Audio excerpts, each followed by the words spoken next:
အားလုံးပဲမင်္ဂလာပါဒီတစ်ခါဖပြချင်တဲ့စာအုပ်လေးရဲ့နာမည်လေးကတော့ကျွန်တော်တို့အိမ်ကောင်းတယ်ဆိုတဲ့စာအုပ်လေးပဲဖြစ်ပါတယ်ပုံပြင်စာအုပ်ဘာသာစကားသင်ချာနေပဲဒီနေရာကတော့ဂျုံရဲ့အိမ်ဖြစ်ပါတယ်ဖေဖေမေမေအကိုပြီးတော့ဂျုံနေပါတယ်ဂျုံရဲ့အိမ်ဟာဘယ်အချိန်မှဖြစ်စူညံပတ်လော်ရိုက်နေပါတယ်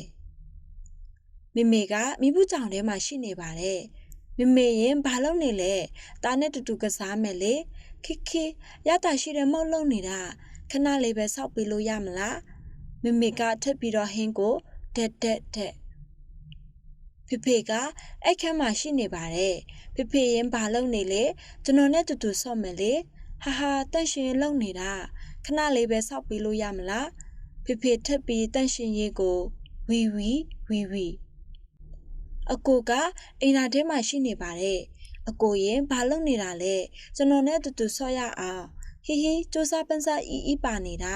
ခဏလေးပဲစောက်ပေးလို့ရမလားအကိုကထပ်ပြီးချီကုန်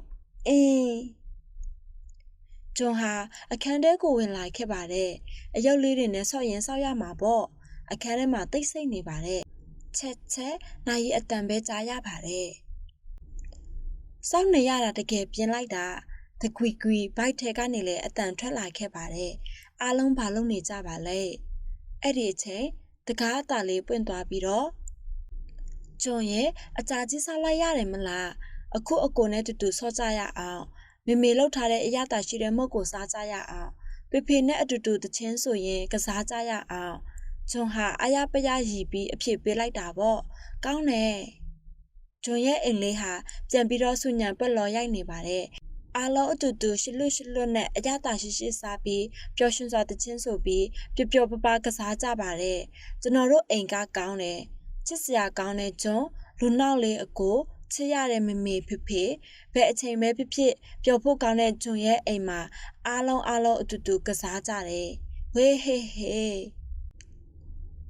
မိဘများစီတို့ရေဘူးရအားဖြင့်ကလေးတွေဟာအသက်2နှစ်3နှစ်ပြည့်ရင်မိခုံးမေးတာတွေစတင်လာပါတယ်အစပိုင်းမှာတော့ဒါပါလဲစားတဲ့ရိုးရှင်းတဲ့မိခုံးတွေကိုအဓိကမေးကြရင်းကနေတဖြည်းဖြည်းနဲ့လူရဲ့နာမည်ကိုဘယ်သူလဲဆိုပြီးမေးတာပဲဖြစ်အရာဝတ္ထုရဲ့နာမည်ကိုပဲဖြစ်နေရာတွေကိုမေးဖို့အတွက်ဖေဒါပါလဲမေဘယ်သွားမလို့လဲစားတဲ့အကျက်ချက်လာတဲ့မိခုံးလေးတွေကိုလည်းမေးလာပါတယ်ဒီပုံပြင်စာအုပ်မှာဖော်ပြထားတဲ့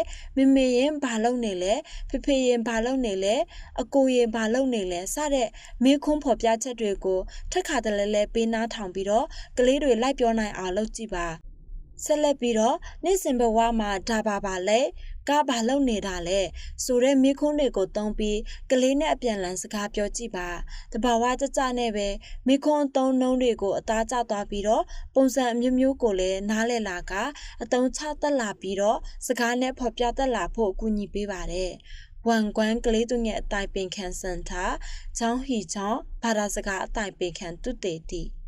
စာအုပ်လေးကတော့ဒီလောက်ပါပဲအဆုံးထိနားဆင်ပေးတဲ့အတွက်အားလုံးကိုကျေးဇူးတင်ပါတယ်ရှင်